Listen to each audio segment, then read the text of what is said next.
Hi everyone, and today I'm going to run through the ingredients and recipe for my vegan and gluten-free Christmas cake. Normally I do about a week ago, but circumstances and all that, so today we are going to crack on. So in my bowl I have already mixed together 125 mils of butter, that's a dairy-free butter, 30 grams of black treacle, 75 grams of light brown sugar and 150 grams of dark brown sugar. Right, I've already mixed this up because it has to be done with a whisk and it becomes very noisy. So I will show you what it looks like, and then what you do is we'll put you down so you can see it being made. Right, so there you go, that's all creamed together. And now we are going to slowly add all the other ingredients. Let me take this. This is my Christmas one. It only gets used coming up for this time of year. I absolutely love it with marshmallows on top. And now Asda do the dandy ones, so which is great. Right, in this bowl I have 575 grams of mixed fruit. I'm not going to tell you which ones to use because everyone's got ones they prefer. So it's a mixture of either raisins, sultanas, currants, cranberries, apricots. Make sure it's 575 grams of that. Added to that is 85 grams of the cherries, the glacé cherries, and the alcohol. 100 mils of rum. I've got rum in this one. You could use brandy or you could use a single malt is nice in it, but for me it's rum. Here we have 40 grams of ground almonds going in. There we go. And we have the zest and of both an orange and a lemon, so we'll put that one in. I get everything laid out with help because it makes it so much easier when you're going to do the recipe. Right, I have got 2 tablespoons of fresh orange juice. Right, we'll give that a bit of a stir before we do anything else. Normally with Christmas cakes, I always used to do them by hand. My father was a baker and every year he must have baked hundreds of Christmas cakes.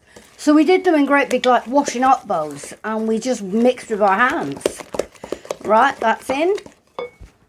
I've got about 8 dates just chopped up. Soaked them in water for a bit and then drained them. So they're in. I mean, the recipe will be on the blog by tomorrow anyway. But love the smell of black treacle. Absolutely adore it.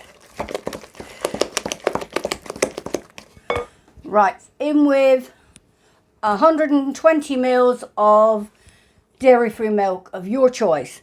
This is oat milk or it could be soya milk, but at the moment I seem to prefer oat milk. So we'll put that in. It's going to look like it's going to curdle for a bit because all the wet ingredients are in, but never mind.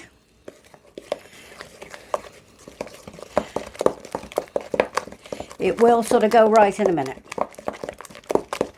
Like I say, mixing by hand is a little bit different. Right, I'm going to add some nuts of my choice, which is 40 grams. You can use almonds, flaked almonds.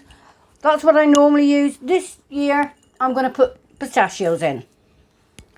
So, all about ringing the changes.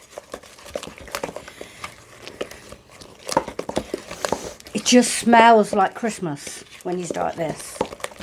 Love it. Right. In this one we have our mixed spice. So we've got a mixture of cinnamon, pumpkin mix, a little bit of ginger, nutmeg. And it works at about three teaspoons. So like I say, each to your own. Choose what you would like. I think the allspice or mixed spice, cinnamon and nutmeg do just fine. And a hint of ginger. So in that goes. And in here we have 350 grams. And this is my gluten-free flour mix. You can also use the packet one, whatever you prefer, or wherever you've got it at hand. Right, now stir this one in. Don't overmix it, just take your time.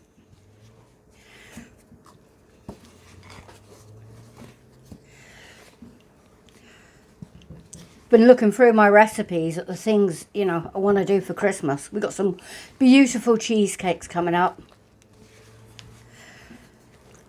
Normally, I get really excited about Christmas. I find it harder now, but I get really excited. But this year, it's going to be difficult.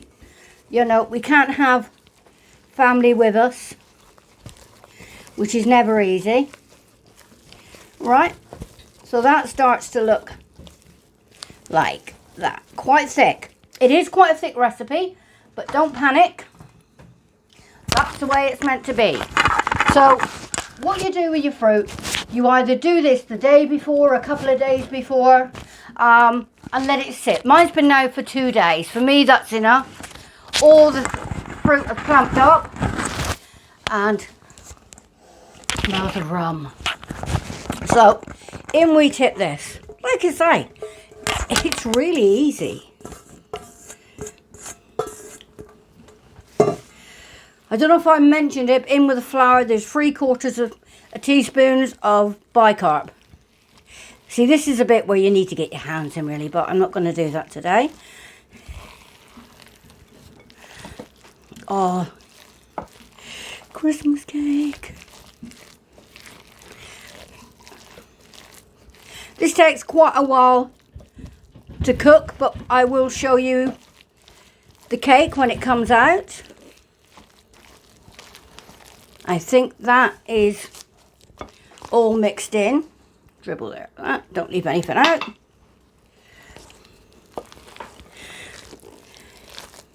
Just want to make sure all the flour is...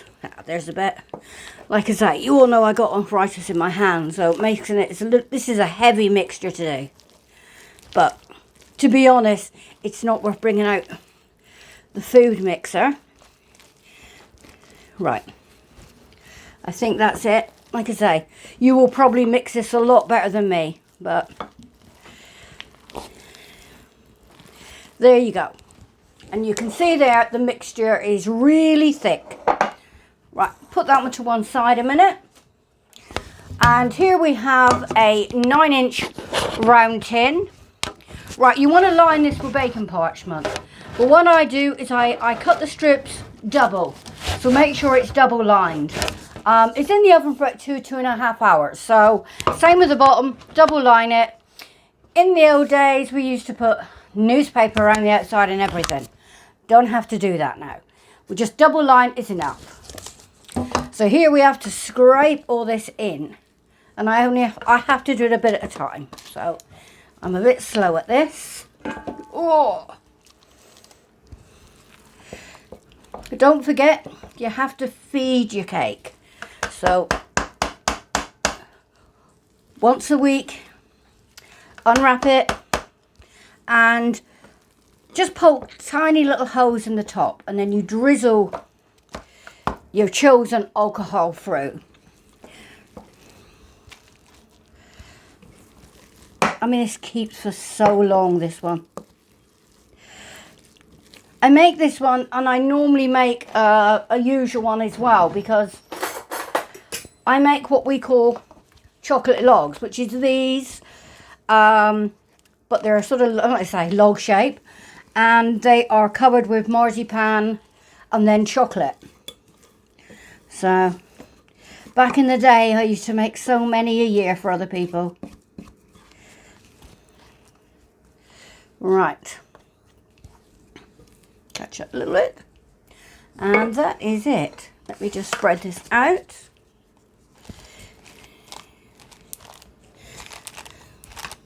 And that goes into 140 centigrade for about 2.5 hours. Like I say, you will check it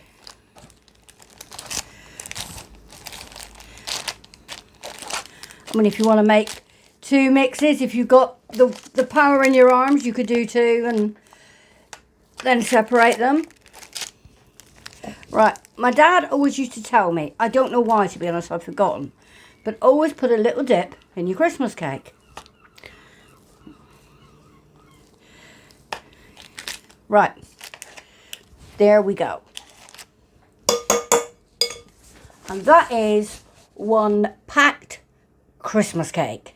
I will put the recipe online. That'll be online by tomorrow evening. And next, I want to show you the mincemeat I make. And I've got lots of Christmas recipes and also some comfort foods. I've got a couple of curries I want to do. So, very busy here. Like I said, I couldn't do it without my wonderful help here.